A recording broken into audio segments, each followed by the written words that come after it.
V Brežiškem gradu, spomeniku nepremične dediščine, od leta 1949 deluje Posavski muzej Brežice, ki predstavlja dediščino Posavja od najstarejših dni do danes. 74 let obstoja muzeja so 26. junija letos obeležili z dnevom odprtih vrat, otvoritvijo priložnostne razstave in koncertom orkestra Mandolina. Pred vhodom v vodovodni stolp, le-ta je sedaj tudi del muzeja, so bile razstavljena likovna dela, ki so jih ustvarili učenci in dijaki posavskih osnovnih in srednjih šol. Ustvarjali so na temo Voda, ki jo želimo. Natečaj je Posavski muzej razpisal v sklopu globalne mreže vodnih muzejev UNESCO, katerega član je. Komisija je med deli, ki jih je ustvarilo 51 mladih avtorjev, izbrala 12 najboljših. Jaz lahko vidim vodo tudi tako kot opis polno nekih misli, ki se ti naberejo čez čas v glavi. In pol se lahko združijo in se nekako preveč se jih nabere in pol se trčijo drugo ob drugo in lahko nastane tako kot neka vodna nevihta. Svoje občutke je Gaja, jeseni bo šolanje nadaljevala na brežiški gimnaziji, prelila v sliko, s katero tudi opozarja, da se kot družba v celoti pomembnosti vode premalo zavedamo. Ker mislijo, da je preveč samoumevna, mislim, večina, ne vsi, ne. In pol tudi se mi zdi, da malo preveč ne glih najbolj ustrezno ravnamo z vodo, ker je veliko več pomeni, ko mi mislimo. In po mojem, da tudi ljudje so včasih malo preveč arogantni do tega in jo tudi uporabljajo za neprimerna namena, namesto da bi jo za to, kaj dejansko rabijo. Ker je voda izredno pomemben element v življenju vsakega od nas, še doda.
V času nenehnih sprememb, soočanja z različnimi krizami, so muzeji pomembna sidrišča skupnosti in istovetnosti, je na odprtju razstave v nagovoru izpostavila direktorica.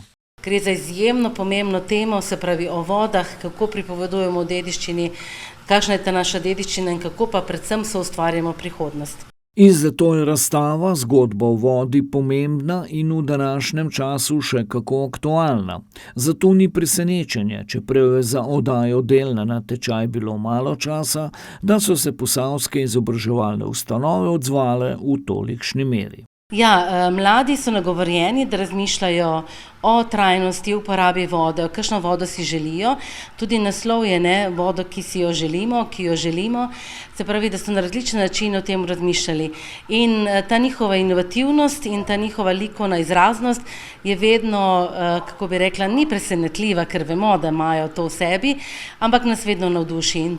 In tako je bilo tudi tokrat, še dodaja. Poleg Brežic lahko tak primer tehničnega napredka oskrbe z vodo v začetku 20. stoletja na Slovenskem najdemo le še v Kranju.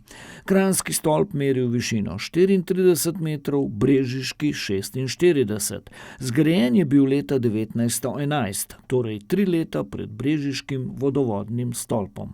Ja, ta stolp je res simbol mesta, simbol celotnega območja. Stolpa v bistvu lahko tudi vidimo naše območje muzeja, na vse strani, ne čisto vsak podrobnost. Tako da jaz mislim, da je prav, da smo pač povezali grad, našo že več kot 70-letno muzeološko delovanje in seveda tudi ta spomenik. Spomenik mesta, spomenik vode, spomenik tehnološkega napredka, ki ima res tak velik potencial, da sooblikuje prihodnost. To je zelo pomembno. In tukaj smo zdaj v muzeji res tisti tudi nekak središča ali pa sidrišča nekih teh zgodb, ko lahko res iz preteklosti se veliko naučimo. In tukaj mogoče nam ta stolp še bolj omogoča, še bolj strnjeno, je pa seveda ta zgodba o vodi, bi rekli danes tako aktualna, da ni težko o tem govoriti.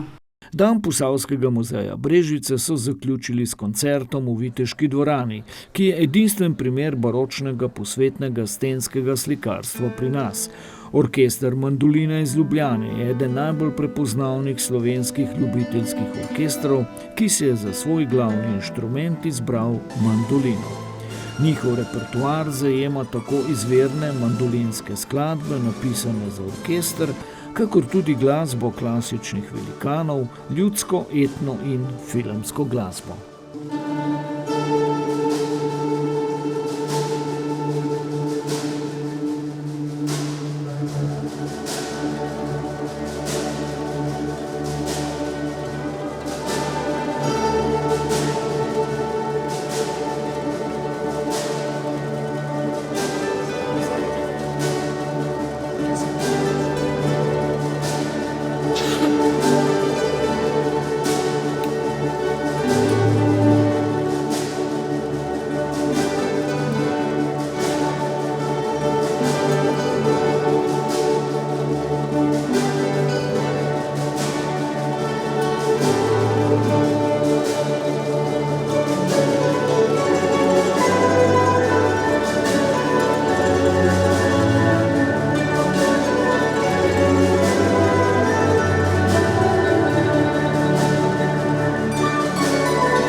Z gostom Boštjanom Gobačem, mojstrom igranja na pihala, so pričarali poletno glasbeno poslastico, ki bo obiskovalcem ostala še dolgo v spominu.